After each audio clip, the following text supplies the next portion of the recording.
புதிய செய்திகள், நல்ல விஷயங்கள். நம்முடைய அடுத்த ஆய்வு கருணைக்கிழங்கு.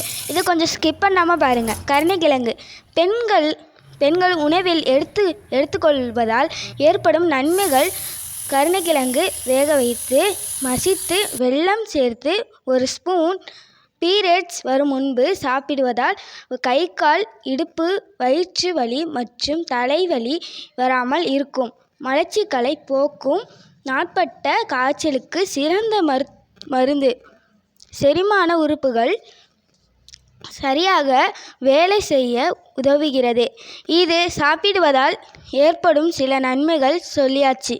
இனிமேல் பார்க்கலாம் வாங்க.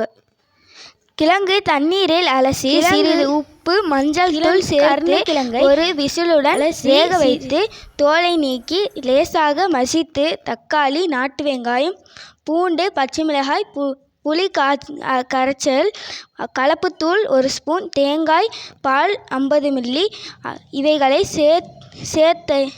அனைத்தையும் சேர்த்து வைத்துக்கொண்டு ஆயில் ஊற்றி இறால், கருவேப்பிலை, மிளகாய் பொடி, மஞ்சள் பொடி சேர்த்து தாளித்து கருணைக்கிழங்கு கலவையை ஊற்றி கொதிக்க வைக்கவும்.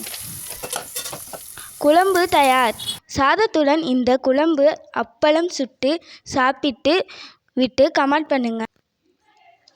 சேனலை சப்ஸ்கிரைப் பண்ணுங்கள், லைக் பண்ணுங்கள், ஷேர் பண்ணுங்கள், கமெண்ட் பண்ணுங்கள். மறக்காமல் பெல் பட்டனை கிளிக் பண்ணிடுங்க. அடுத்த செய்தியுடன் மீண்டும் சந்திக்கலாம். பாய்.